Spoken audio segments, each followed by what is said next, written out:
So if you ever heard that our maps were flipped upside down and you actually thought there was some truth to it, you might be onto something.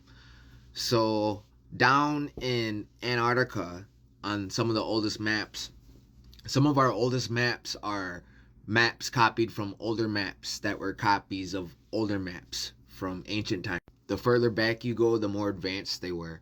And it's a possibility that the North Pole is actually the South Pole because they show maps with like the North Pole, Hyperborea, the Garden of Eden. Some people have said that the Garden of Eden is the North Pole, but I think that it's a possibility that the North Pole is really the South Pole because if you look at old maps, they show all this life, and it would seem like the Garden of Eden is there because of all this different life and dinosaurs and all that. So I got a video off of YouTube that I'm gonna play for you guys that explains all of that, and it's pretty interesting because they got on old maps a magnetic mountain. They say that's not true anymore, right? That it goes to the core, but down in Antarctica, there's a black pyramid down there. How do we know that's not it when they flip the maps? Because they don't find that it's a myth that there's this magnetic mountain and all that. So check out this video that I put together for you guys, and I hope you enjoy it.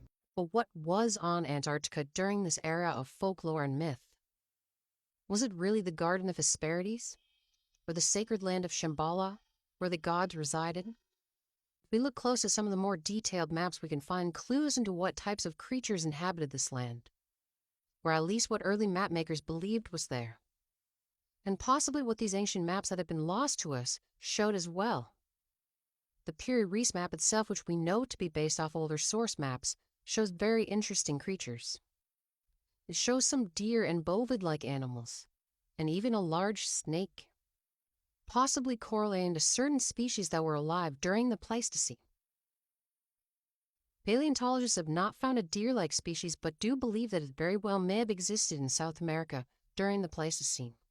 And we know giant snakes to exist in South America, of which reached gigantic proportions in ancient times. There's the Urbano Monte map from 1587 that was almost lost to history in pieces, like the Piri Reis map. But in this case, the pieces survived in private collections only to be brought together in the 21st century. But they show images that are absolutely eerie, because they were the creatures of the late Pleistocene, and some even earlier. During this time, around 11,000 years ago and prior to that, South America had creatures like giant sloths, saber-toothed cats, short-faced bears, large birds like the elephant bird, giant condors, and large raptor species, several kinds of elephant-like animals and mammoths, horses, giant armadillo-like monsters, and a species known as toxodons. And this map from 1587 shows several of these spot on, and even several species that should have been extinct for millions of years. And it depicts the Antarctic coastline region as green and full of life that is nowhere else on the map, like extinct animals, and exact drawings of what we know today to be dinosaurs, but what they called dragons.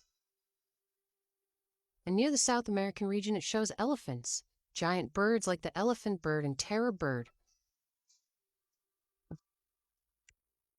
and giant condors. It shows the connecting landmass and more bovid creatures like we see on the Piri Reis map. And it even shows the giant sloths.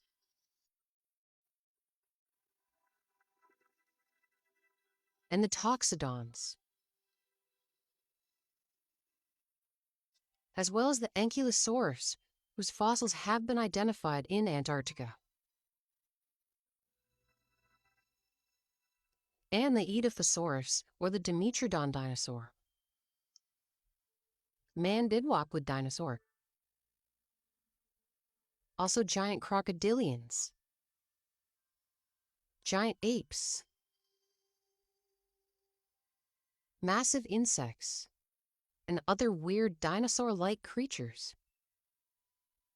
And the giant, how would they have known in the 16th century of the existence of these extinct animals? The fossils of these animals would not be found until the 18th, 19th, and even 20th century. But here's a map from the 16th century showing their existence. Further along the map, we find that the Antarctic region is filled with characters from various myths and legends, alongside real animals we know to have actually existed. We see centaurs, giant cavemen, cyclops, griffins, men riding on the backs of weird water creatures, mer people, and sea monsters, some of which may be representing real species that are around today. This looks like the mapmaker was trying to depict this land as an area where the Greek myths took place, where the otherworldly and mythical creatures lived, where the gods, the explorers of our early history, connect with the only ones who could get there, down there, the possible location for Atlantis, and other lost civilizations that every ancient culture held knowledge of. The Garden of Eden, the Island of Hesperides, Asgard in the Norse and Germanic, Dilmun in the Sumerian, the city of Krishna in Hindu texts, and Nisio and Kunlun in Chinese mythology. The land where the sun comes from, where the sun god originates. Amen. In